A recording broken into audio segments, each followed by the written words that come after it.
Namaskar, Sadhguru. My name is Ritu. My question is, what according to you is being successful in spirituality? In spirituality or life? In spirituality. And will I know it before I die? Thank you.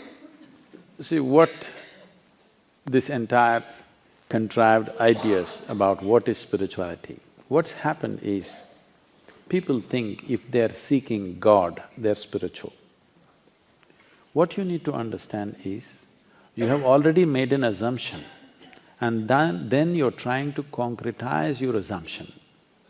You want a guru to tell you, yes, God is there seeking. Seeking means this, you don't know whether God rules this existence or devil rules this existence or it's simply unruled like India.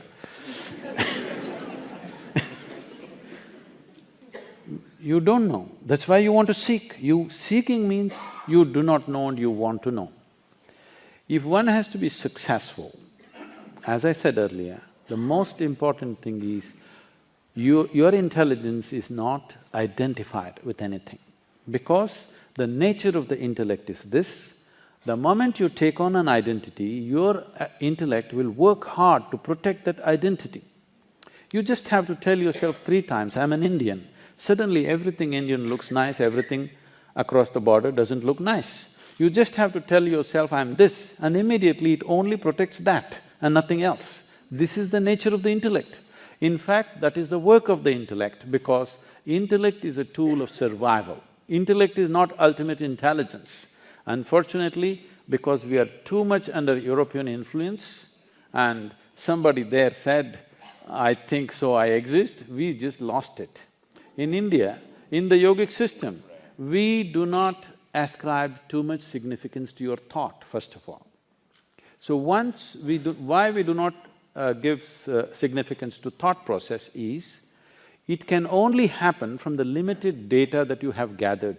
What you call as thought, whatever kind of thought you have, is just recycling the limited data that you have gathered. You may think about gods, you may think about pleasure, you may think politics, you may think money. It is only the data that you have you're recycling. You are not see, you may be thinking whatever. So I have been telling, this is a hard thing to do with people, constantly telling them, if God appears in your meditation, you just have to ignore him. But Sadhguru, if Shiva comes, especially if he comes because Shiva is coming only because of the calendar images that you have seen. If you were born elsewhere, somebody else would be coming. So this is the old data playing up. So whatever plays up, see, you cannot think God, you cannot think money, you cannot think ocean or the sky. You are only recycling the limited data. So we don't acknowledge thought process as a great form of intelligence. It's a wonderful instrument for handling your survival in the material world. But if you want to pursue something, there are other dimensions of intelligence within you.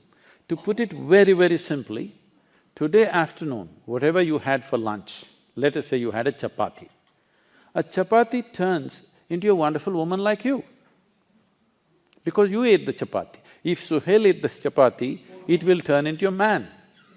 If a dog eats But I am a man. That is why I'm saying. You're not getting it. What I'm saying is, if a dog eats the chapati, it turns into a dog. So very intelligent chapati, you think?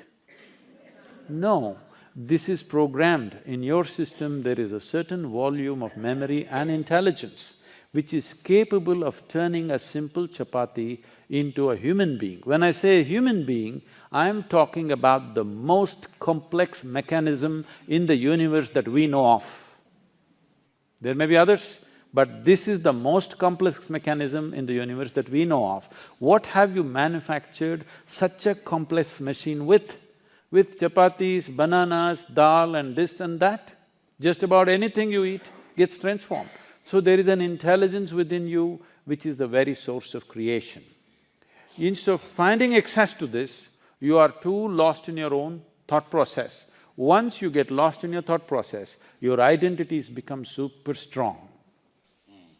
When they become super strong, you have a sense of confidence, but all your clarity will go away. Unfortunately, the very foundations of the so-called religions of the world is about building confidence. Don't worry, God is with you. You know, there's some bank advertisements, you know, I'm with you. You know, our banker is with you. So, this is a confidence-building process, but confidence without clarity is a disastrous process. What you need is clarity. Confidence means you can't see, but you're confident. This is a dangerous way to go.